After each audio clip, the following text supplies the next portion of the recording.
Cuando hablamos de dominación solemos pensar en la fuerza física, en que alguien nos obliga, nos amenaza. Sin embargo, la ignorancia, la carencia de conocimiento es la principal forma de dominación, no solo de las personas en términos individuales, sino también de los pueblos. Este pensamiento viene desde muchos siglos atrás, 500 años antes de Cristo ya se discutían estas cosas, y fue Platón, 400 años antes de Cristo, que nos trajo la alegoría de la caverna, esa alegoría que hasta el día de hoy en su libro La República continúa siendo leída. ¿Y qué decía la alegoría de la caverna? Que los prisioneros estaban justamente en una caverna, atados con cadenas, mirando al fondo de la caverna, y en el orificio de entrada, donde estaba la luz, pasaban los objetos. Lo que ellos veían eran las sombras que se reflejaban de esos objetos en esa pared. Pero como siempre veían sombras, creían que eso era la realidad. Y estaban equivocados, eran ignorantes. Platón en ese momento dividió entre la doxa, la opinión, lo que veían los prisioneros, y la episteme, el conocimiento, la luz, lo que estaba fuera de la caverna. Fíjense qué interesante, una metáfora que hoy podemos aplicar también con los medios masivos de comunicación. No estamos literalmente atados en nuestras casas con cadenas, pero sin embargo, cómo a veces lo que las imágenes de la televisión nos muestran aparecen como si fueran la realidad, como si fueran la verdad, y no son más que sombras en la palabra de Platón. En estos días, nuestro Papa Francisco también nos invita a hacer reflexiones muy interesantes vinculadas con la comunicación, porque cuando el emisor de la comunicación envía al receptor en ese proceso de comunicación una verdad, un pensamiento honesto, una reflexión válida, entonces decimos que hay un mensaje. Pero cuando lo que se está emitiendo es una mentira, cuando se corre el eje de las cosas, cuando lo que se pretende es confundir al receptor, ya no hay mensaje.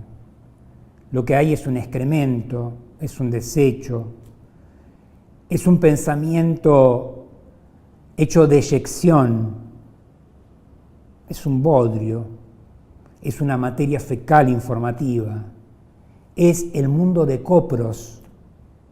Los griegos también identificaban a Copros como el mundo de la innecesariedad, el mundo de la caca, para que se entienda. No quiero parecer demasiado culto en esta reflexión. Y el Papa dice, esta explicación la hago yo, no la hace el Papa aplica estos conceptos para hablar de la coprofilia y de la coprofagia. El coprofílico es aquel enfermo, el parafílico, el que tiene una patología que maneja con placer las heces, los desechos. Y el coprofágico es el que come los desechos, las innecesariedades, las heces. Y entonces, en esa comunicación no hay mensaje, hay una transmisión mentirosa, una transmisión tendenciosa que quiere generar ignorancia, confusión, inmovilidad, porque el que es ignorante, el que se confunde, no puede actuar, o si actúa, actúa mal. Esta semana tuvimos mucha coprofilia y mucha coprofagia, tanta que me pongo a pensar si no sería bueno que en vez de los Martín Fierro, en los próximos años otorguemos el premio de la Pelela de Oro. Y yo le pido a la audiencia, por favor, que piense quiénes son los que van a componer esa terna. Gracias. Nos vemos ahora en el segundo bloque de Apuntes al Margen.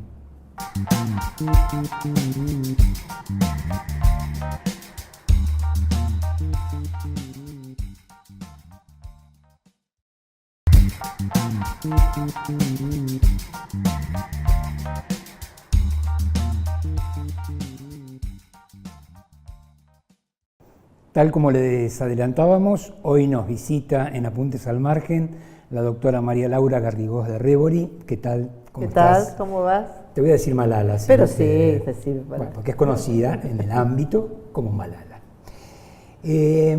Malala, te jubilaste hace pocos meses. ¿Se me nota? Sí, la cara de felicidad, como jueza de la Cámara de Casación, y luego de una larguísima trayectoria en el 42 Poder Judicial. años de Poder Judicial. Años. Bueno, Demasiado. si 20 años no es nada, decía Gardel. Si te imaginas, 42 es 2 veces nada. Bueno, también referente de Justicia Legítima, ya vamos a hablar de esto.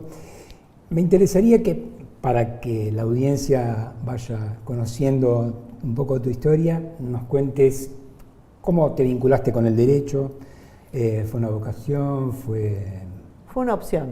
En realidad, yo estaba en un secundario en aquel momento porque yo tengo mi edad, obviamente tengo 64 años, así que saquen las cuentas. La escuela pública era lo mejor de la oferta educativa. Tal cual. Y yo iba a una excelente escuela, a Lenguas Vivas, que era muy buena escuela. El de la 9 de julio. El de la 9 de julio. Y pero el Lengüitas también, es Lengüitas, pero también es bueno. Y en ese momento hicieron un cambio en los planes de estudio y convirtieron lo que era el magisterio en bachillerato.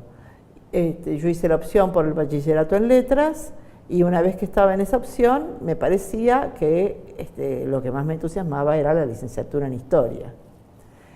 Mi familia es una familia de clase media, no había profesionales en mi familia, yo llegué a mi casa diciendo voy a ser licenciada en historia y mi mamá me dijo, ¿y de qué vas a trabajar? Claro.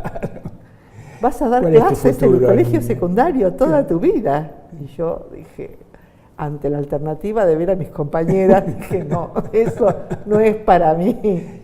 Y entonces, bueno, a ver, ¿cuál era la oferta? Si estudias Derecho, Derecho es tan amplio, digamos, la carrera de abogacía es tan inmensa, tan abarcativa, tiene tantas posibilidades, que hasta podés dedicarte a la historia del derecho. Tal cual. O sea que podías compatibilizar ambas cosas. Y allí fui, en ese momento, el ingreso a la facultad era un año entero, de 4 materias que rendías a lo largo del año. Hice el ingreso, ingresé a la facultad de Derecho, empecé a trabajar en una escribanía y dije, el derecho civil es fantástico, qué maravilla, y me enamoré del derecho civil y de la positividad, digamos, de las teorías del derecho positivo, y después crecí. Aclaremos esto largamente después, pero crecí. Y un buen día yo tenía un noviazgo con el que hoy es mi marido, y él tenía un tío que era juez de la Cámara Penal. Y bueno, yo en ese momento trabajaba en un laboratorio haciendo contabilidades. ¿Ya te habías recibido? No. Todavía no. Me faltaban unas pocas materias. Cuando la familia consideró que yo ya era una novia consolidada, digamos que ya esto no era un chiste, entonces en un momento se produjo en el fuero penal la posibilidad de nombrar a los meritorios que tenían todos los juzgados, porque les proveyeron una vacante más de último cargo. Y entonces todo el mundo nombró meritorios. ¿Y esa fue tu oportunidad? Claro, efectivamente. Allí el tío de mi marido le pidió a una jueza mujer si podía nombrar en ese cargo a una mujer. Y ella, por quedar bien con su superior, que era el camarista, me nombró el 8 de enero de 1976. ¿Y eso fue en qué? Linda fecha, ¿no? Bueno, pero era enero, nadie sabía todavía, viste que las cosas en enero, en tribunales. Claro. Entré, trabajé 2 meses. ¿Eso fue en qué juzgado, te acordás? Sí, juzgado de instrucción número 12. Ajá. Una jueza mujer que después, durante el gobierno militar, le hicieron un jury y la removieron por tomar declaraciones en comisaría y hacer vista gorda a las cosas que pasaban en comisaría. ¿No? Entiendo. O sea, era un juzgado del que tuve que irme en su momento, porque en el medio de eso, bueno, desapareció el padre de mi marido, porque es uno de los desaparecidos de la dictadura, de manera que yo no estaba, digamos, era riesgosa mi situación en ese lugar, pero me recibió un juez que me dijo, mire señora, si usted viene acá, hace su trabajo, no va a tener ningún inconveniente, y allí sobreviví. Terminó la dictadura. Y después tuve la oportunidad, porque Zaffaroni llegó a la Cámara junto con Elber y otros camaristas. ¿Y a él lo conocías? Renovaron, no. Zaffaroni, así, cuando llegó a la Cámara sí, pero cuando ya estaba en este segundo juzgado, un día, tomando una declaración, un abogado me dijo, ¿y usted está en la facultad? ¿Está dando clases en la facultad? No, mire, no estoy dando clases en este momento en la facultad. ¿Usted conoce los libros de Zaffaroni? Sí, los conozco, porque le gustó cómo había tomado la declaración, un abogado defensor. Y bueno, me invitó a una clase de él y finalmente fui ayudante de él y él era adjunto de Zaffaroni en La Plata, porque Zaffaroni en ese momento solamente daba clases en la Católica de La Plata, porque ni en la Universidad Nacional de La Plata ni en la Universidad Nacional de Buenos Aires podía dar clases.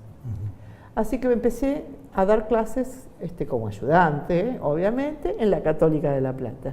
Y allí me conecté con la cátedra y después sí llegué a la Facultad del Estado acá, a la UBA, en la cátedra de Zaffaroni. Bueno, si te decimos Malala, exactamente, claro, podemos decirle él Zaffa. Y bueno, y en ese momento llegaron a la Cámara del Crimen con Alfonsín, camaristas que abrieron concursos para secretarios. Yo me presenté, me fue bien en el concurso y se produjo vacante en el juzgado en el que estaba, y el juez que estaba me dijo un día, mire, no tengo más remedio, la tengo que nombrar, porque usted se ganó el concurso y la vacante la tengo yo. Pero no me quería nombrar por ser mujer y además yo ya tenía hijos. Era demasiado. Era demasiado. Trabajamos juntos 8 años, después de esos 8 años salió la reforma de Menem, de la oralidad, que ampliaron a 400 cargos de golpe el fuero. Y esa fue la oportunidad para... Y allí ese juez, que me había dicho que me nombraba porque no le quedaba otra, se ocupó y habló con sus amigos del Ministerio de Justicia y me promovieron a jueza a dedo, como eran todos los nombramientos en esa época. Y entonces me designaron jueza correccional, que te digo, es el mejor. ¿Eso fue qué año? Eso fue en el año 93. En realidad, en el 7 de septiembre del 92 empezó la oralidad, pero a mí me nombraron el 25 de marzo del 93. Malala, desde el 76 hasta este año que vos dejaste en la judicatura, ¿cuáles son tus reflexiones sobre cómo evolucionó el Poder Judicial con sus más y con sus menos? Bueno, ¿dejamos la dictadura afuera? Porque en la dictadura el Poder Judicial era la opresión a través del silencio. El silencio era atronador. Nadie hablaba de nada ni decía nada. Vos atendías a los padres que venían a presentar los habeas corpus en mesa de entradas todas las mañanas y no decías, ¿qué está pasando? Nadie preguntaba nada, era un silencio horroroso. Pero bueno, la gente sobrevivía de esa manera, sin hablar, sin mirar, sin pensar. O sea, ese periodo fue la era del silencio. Sí, digamos. yo creo que si uno piensa, por lo que uno tiene estudiado en la escuela secundaria, de lo que fue el terror en la Revolución Francesa, eso era el terror, ¿no? Ese silencio atronador, eso era el terror, ¿no? Porque la Revolución Francesa pasaría lo mismo. La arbitrariedad, esa cosa de no saber qué va a ser de vos mañana. El silencio, ¿no? Del miedo. Sí, el miedo. Después... Bueno, la apertura fue creciendo y hoy hay un nivel de apertura bastante importante, pero lo que es las estructuras judiciales, la corporación judicial, la forma en que el Poder Judicial comunica su tarea y brinda su acceso, digamos, el acceso al Poder Judicial a la gente que lo necesita, eso no ha cambiado en nada. O sea que podríamos hablar de dos periodos, o sea, el periodo del miedo y del silencio, sí, y después una suerte de poder judicial que habla, pero que mantiene todas las estructuras y toda Y la forma de ingreso al Poder Judicial es exactamente el mismo, así como ingresé yo, porque un tío de mi marido era juez y le pidió una jueza. La gente sigue ingresando de la misma manera al Poder Judicial. Salvo en algunos pequeños lugares, en la Cámara donde yo trabajaba antes de retirarme, la gente ingresa habiendo asistido a una especie de concurso que hacen los mismos camaristas y además con la apoyatura de la conformidad de los secretarios que van a intervenir. Pero no es lo usual. No es lo usual, no, para nada, es una excepción. Rara avis en nuestro... Exactamente, y el fuero laboral también tiene un concurso de ingreso con ranking que les garantiza la posibilidad de ser llamados en ese orden para cubrir las primeras vacantes. Claro, a lo mejor pueden estar 5 años esperando que se produzca una vacante, no lo sé. Vamos a ir a un pequeño corte y ahora seguimos con la doctora María Laura Garrigós de Rebori.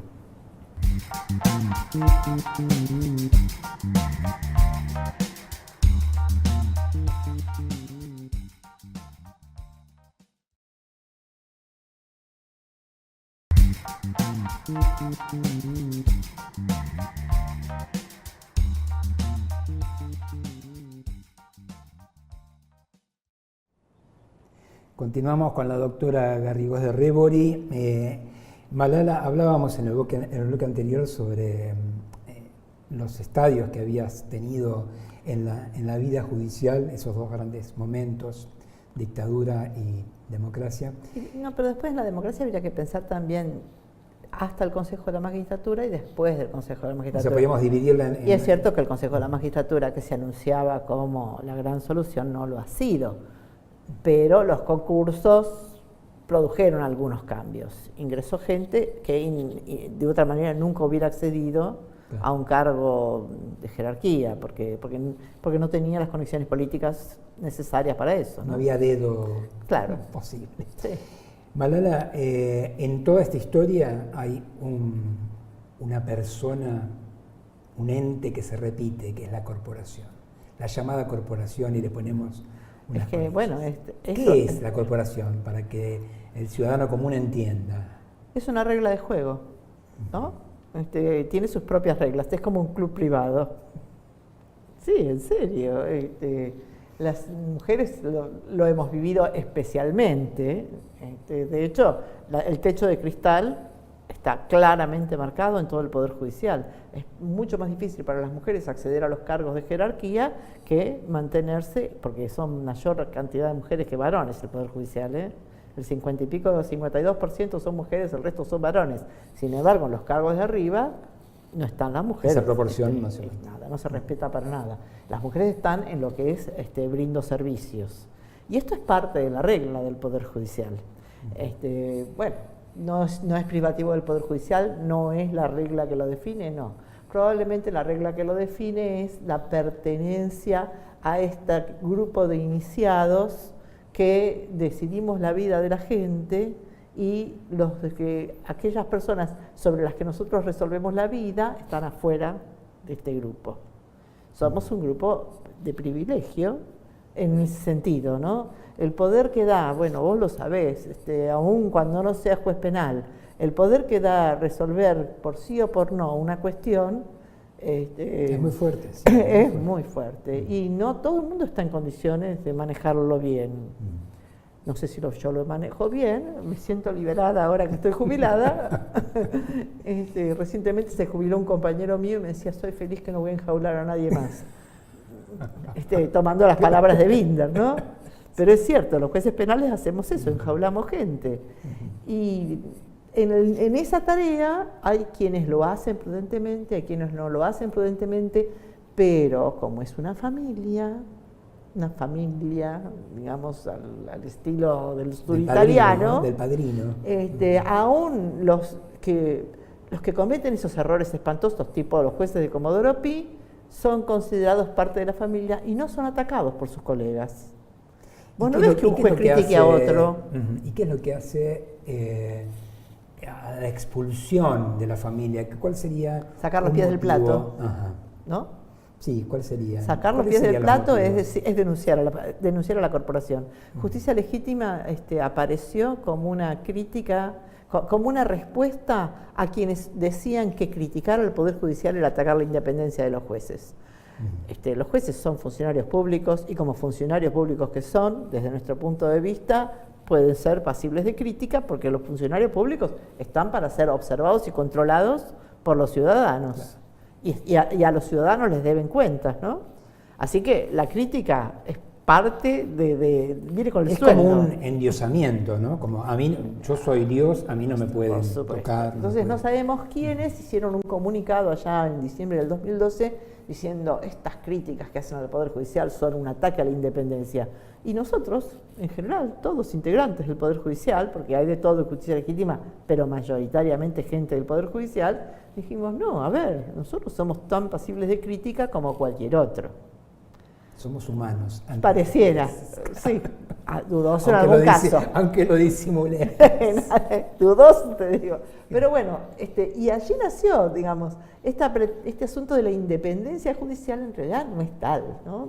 Digo, los jueces no son como se pretende que sean asépticos, aideológicos, como si esto fuera posible.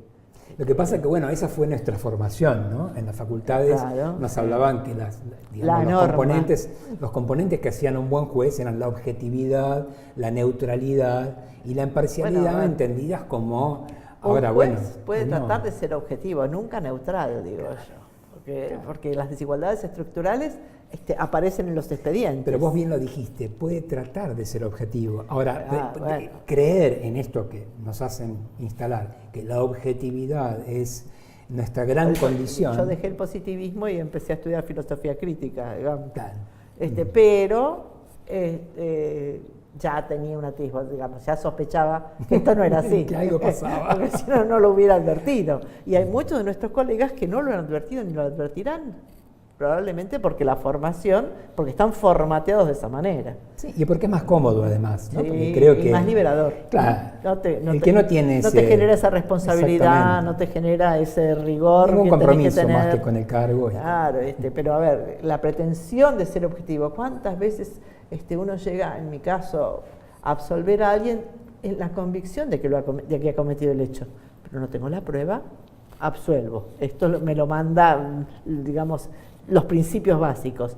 ¿Y cuántas veces, ante una condena que es inevitable, uno padece dictarla porque sabe que realmente no va a solucionar nada a la víctima y va a empeorar tantísimo, en algunos casos, ¿no? Tantísimo la vida de las personas condenadas y de todo su entorno, de toda su familia. Y esto debe ser así, se me ocurre, en todos los ámbitos. Los divorcios para los jueces civiles deben ser complicados de resolver y los repartos de bienes también, pensando cómo deriva esto en un futuro, cómo afecta esto a los hijos o a ellos mismos. Claro, pero es lo que decís vos, se sufre en la medida de esa posibilidad de ver más allá de ese rol frío y de los papeles, exactamente. Sí, bueno. Cuando uno ve la persona que está del otro lado. El colega mío que se retiró la semana pasada decía que el juicio oral te cura de narcisismo, porque vos te encontrás con la gente cara a cara. El proceso escrito te favorece el narcisismo porque uno se pone a escribir y quiere dejar su huella en el escrito. Claro. ¿No? Malala, en esa lucha entre justicia legítima que quería desmitificar la imagen de los jueces y tratar de profundizar en una versión crítica, digamos, y la corporación, ¿alguien ganó en esa batalla? Bueno, nosotros no ganamos. Nosotros no ganamos porque fundamentalmente después del cambio de gobierno, los viejos no, digamos, los viejos. La gente que ya tenía su posición profesional consolidada no padeció grandemente, digamos. A mí no me han perseguido especialmente por ser justicia legítima, probablemente por otras razones, sí, por eso creo que no dejó de saludarme nadie. Pero a la gente más joven, jueces de primera instancia, secretarios, hubo un caso de una jueza que se bajaron del ascensor al que ella subía, para que nadie la viera, para no ser vistos con ella. No, es curioso, porque además es una excelente jueza. ¿No? Bajarse del ascensor. Sí, se bajaron, colegas de ella se bajaron del ascensor para que no los vieran con ella. Y después secretarios nuestros que están ternados en 3, 4, 5 ternas y jamás los nombran secretarios nuestros. Bueno. Esa derrota fue únicamente Es una derrota en el sentido, digamos, perdimos la construcción del sentido. Bueno, pero además de eso, ¿no? Obedeció, el otro día hablábamos en el programa con Zafa, como decís vos, y hablaba que sobre la postura política del kirchnerismo en relación a esto, a la depuración de la justicia, y decía que fue una política tibia e ineficaz. Sí, ¿Vos compartís ese diagnóstico? Sí. Y ingenua.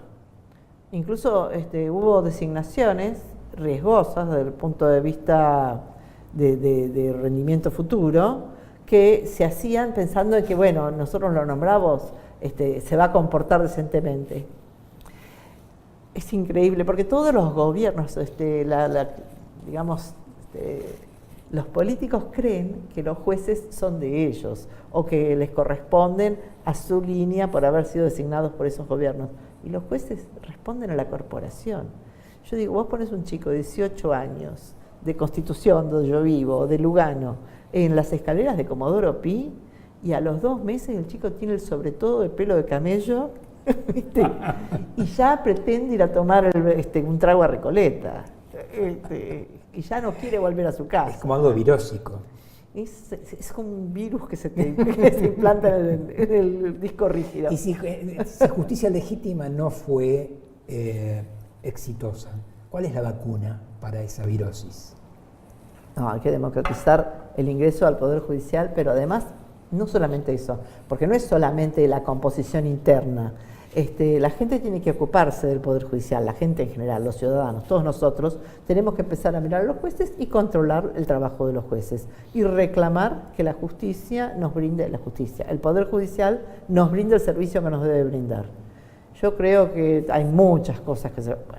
Por supuesto, una reforma constitucional tendría que abarcar probablemente la periodicidad en la función del juez, esta cosa de que sea vitalicio es más... Por ahí las formas de selección. Claro, igual, a ver, digamos, todo el mundo pretende la elección popular de los jueces. En Bolivia lo hicieron y no les resultó. Porque aún aquellos que accedieron a sus cargos de los tribunales superiores bolivianos... ¿Los atacó la virosis? Los atacó la virosis. Se paralizaron y pretendieron convertirse en aquello de lo que querían zafar. Es increíble, porque la corporación te cría, te En el educa. próximo bloque vamos a hablar sobre esto de la reforma constitucional, que vos estuviste en una charla ayer, si no me equivoco. Sí. Y vamos a profundizar un poco en la composición de la vacuna, porque nos preocupa claro, no poder terminar con esta famosa familia o corporación judicial.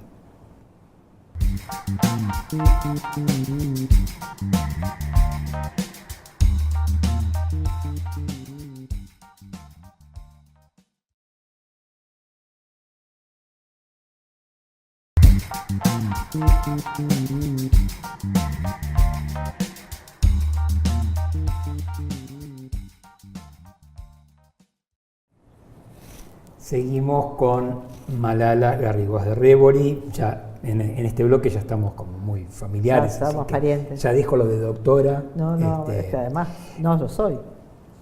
Ese es otro gran tema de la deidad de la corporación.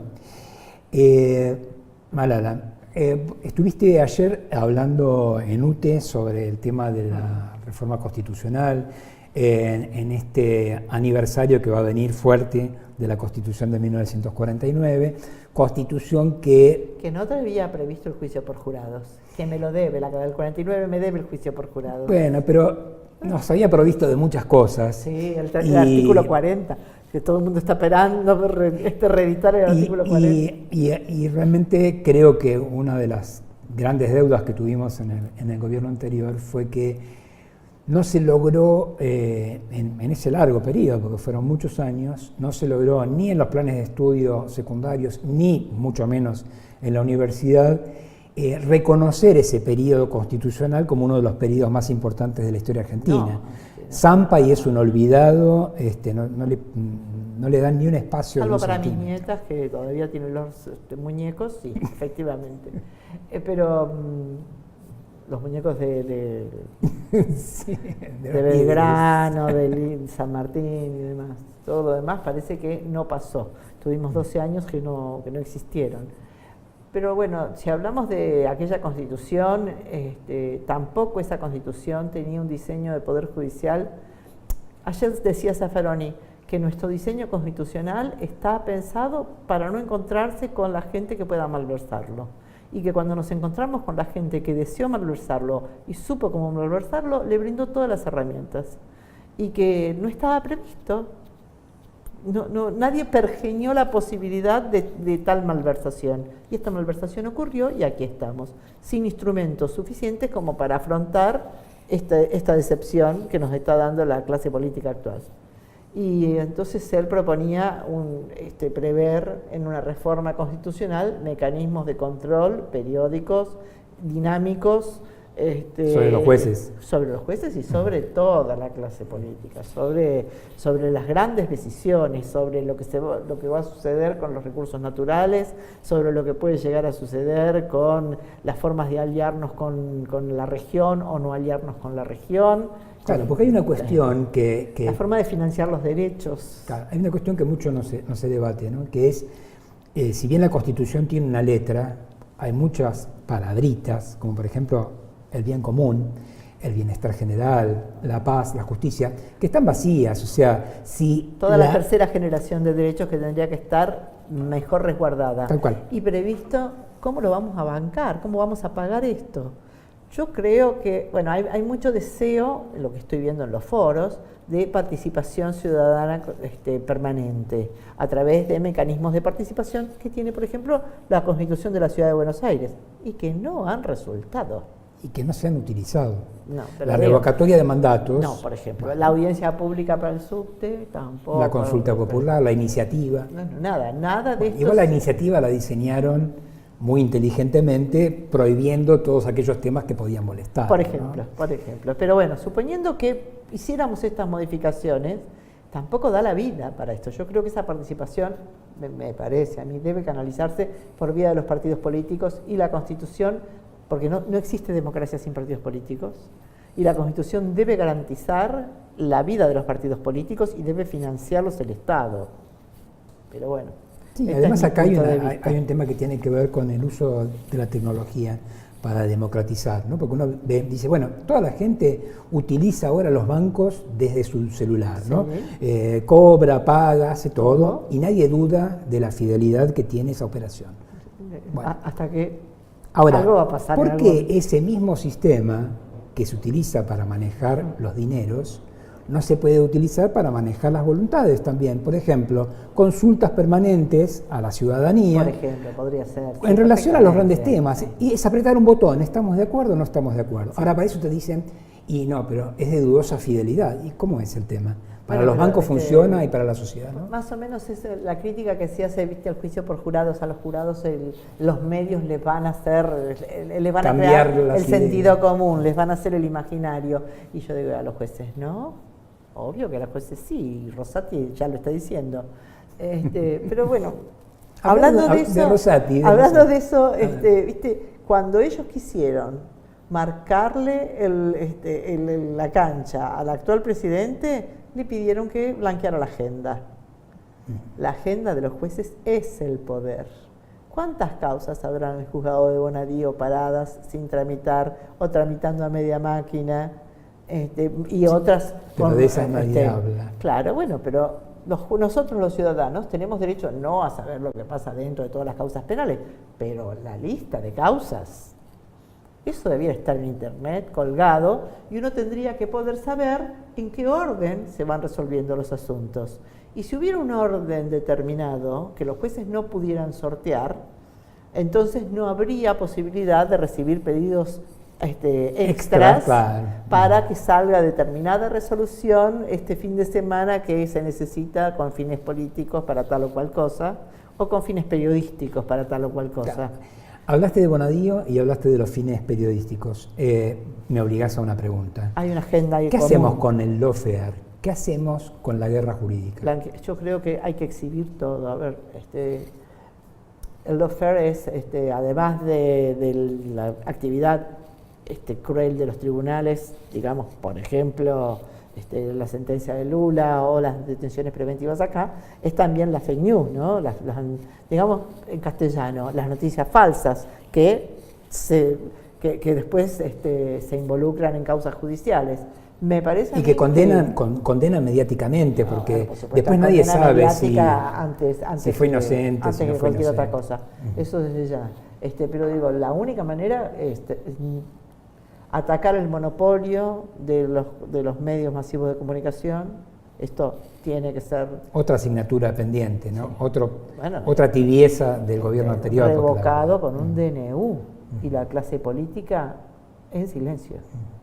Es cierto que a lo mejor fue sorpresivo, pero bueno, es que llegó la malversación y no creímos que estábamos ante la malversación. Pero esta experiencia, por ejemplo, donde vos estás sentada acá, ahora ya sabemos que en esta barricada TV, la verdad, si el gobierno anterior hubiera tenido más lucidez en este tema, tendría que haber hecho... Un poco de ingenuidad, o a lo mejor, yo una vez le escuché decir a la expresidenta que un presidente tenía el 25% del poder real, ¿no? A lo mejor hubiera necesitado otras alianzas, probablemente, que no las tuvo. No tuvo alianzas suficientes con el movimiento obrero, probablemente, ¿no? Sí. Los Moyano retiraron su apoyo en su momento. Claro, sí, yo creo que hubo un problema constructivo en términos generales. Sí, ¿no? Un problema de construcción de poder. Ahora nos une el espanto a todos porque, claro, esto es el acabose, estamos ante el apocalipsis. Y además el país ha sido rematado y ya no hay nada más por vender. Así que vendrán por el agua. Y entonces todo el mundo está espantado. Pero, a 100 años tenemos deuda. Pero me parece a mí que la mejor solución es más militancia, más política, más exhibición pública de todo. Y el Poder Judicial tiene que hacer eso, tiene que abrir sus puertas y a la oralidad total en todos los fueros. Todo debe ser oral porque hoy... aquella vieja objeción que se hacía a la oralidad sobre la imposibilidad de registrar no existe más. Claro, acá estamos. Hoy podemos registrar todo con absoluta lujo de claridad. detalles. Exactamente, así que basta de... yo me acuerdo un artículo de Oderigo, tinta versus saliva, donde Oderigo decía eso, a ver, las palabras se las lleva el viento y después cómo apelamos. Pero hoy esto ya no existe. Malana, en el apocalipsis, yo creo que uno de los paradigmas del apocalipsis en los últimos días es la conjunción entre los datos de pobreza crecientes, crueles, geométricamente crecientes, y los datos sobre la agudización de los procesos de represión que se verificaron esta semana en forma muy concreta. La ¿no? represión también tiene, yo lo veo desde otro punto de vista, de eso hablábamos ayer, ¿no? Me decía, el que no es abogado quedaba fuera de esto, pero me decía un colega que este protocolo lo que va a generar es que se pueda exhibir como defensa un error sobre los deberes y las obligaciones del policía. El policía va a decir, pero yo creía que podía, si mi ministra me está diciendo que puedo. Y entonces, si yo creía que podía y mi jefa me está dando esa orden, entonces yo por lo menos estoy en un error sobre cuál es mi obligación. No es que estoy queriendo herir a conciencia y sabiendo que esto es un delito. Estoy en un error sobre lo que es delito. Digo, el error de prohibición para cualquier abogado que hace penal, pero digamos en estos términos para el que no hace penal. Es cierto. Puede ser que este protocolo estuviera pergeñado por los defensores de los policías que van a salir a disparar a futuro o para ofrecer una defensa a los que hoy están. Sin embargo, yo creo que más se vincula a encaminar una campaña electoral futura, porque ¿qué van a ofrecer? A ver, mejorías económicas ya sabemos que no va a haber. Son poco creíbles, digamos, claro. A esta altura. Solucionar los problemas de desigualdad es improbable que les vaya a redituar rédito electoral, pero las campañas de ley y orden siempre van a funcionar. Sobre todo si ellos mismos generan el desorden. Por ejemplo, ¿no? Porque vos fíjate que la inseguridad no había sido materia de trabajo periodístico en los últimos tiempos y ahora aparece nuevamente. Así que vamos a una campaña de ley y orden que me parece a mí tiene fines electorales. Creo que Durán Barba ya lo está... Sí, y la historia argentina reciente también nos exhibió varios casos que luego, encadenándolos, sirvieron como base para reinstalar estos temas de la inseguridad, y las usinas que generaron esos casos respondieron a los mismos que luego traen las recetas de la represión, ¿no? Es como una cosa siniestra. Exacto, pero bueno, incluso sin mirarnos a nosotros, el giro a la derecha de Europa va de camino del miedo. El miedo al inmigrante, el miedo a quedarse sin trabajo, el miedo a la violencia que trae el inmigrante, porque siempre es el otro, y lo mismo está haciendo Trump. Porque si no, no se entiende cómo en las encuestas parte importante de la clase media baja y del sector pobre de la sociedad termina aceptando como buenos, entre comillas, procedimientos que van a ser los que van a atentar contra ellos mismos. Absolutamente, o sea, sí, votan en contra de sí mismos, sí. Pero porque no llegan a advertirlo, y esto es un defecto nuestro, no tenemos en este momento medios como para demostrarlo, porque además hay que deconstruir el imaginario actual, y esto claro. es lo que decíamos complicado. en el editorial del inicio, la ignorancia como la forma de dominación predilecta hace que mantengamos a toda la ciudadanía en un estado de esclavitud. ¿Cómo podría uno explicarse lo que han sido las guerras mundiales, ¿no? Si esto no triunfara y no fuera una herramienta útil para el manejo social, las guerras mundiales no hubieran existido. Malala, se nos está acabando el margen, como decimos en este programa, Apuntes al Margen, se nos acaba el margen. Después de 42 años de trabajo judicial, de una vida dedicada no solo a la función, sino a modificar las condiciones de ese Poder Judicial, ¿seguís siendo optimista? Sí, bueno, yo soy mujer. Las mujeres, si no somos optimistas, imagínate, las mujeres sabemos que hay que insistir y persistir, y que a la larga algo vamos a conseguir. Y las mujeres hemos avanzado mucho y hemos conseguido mucho en los últimos 50 años, nada más. Sin mirar más lejos, ¿no? Desde en lo que tengo de vida consciente, siendo mujer, hemos avanzado mucho. Así que hay que seguir. Este es el camino. Vamos a seguir. Muchísimas gracias, Malala. Gracias por la invitación. Muchas gracias por estar con nosotros. Y a ustedes los saludamos hasta la próxima emisión de Apuntes al Margen. Muchas gracias.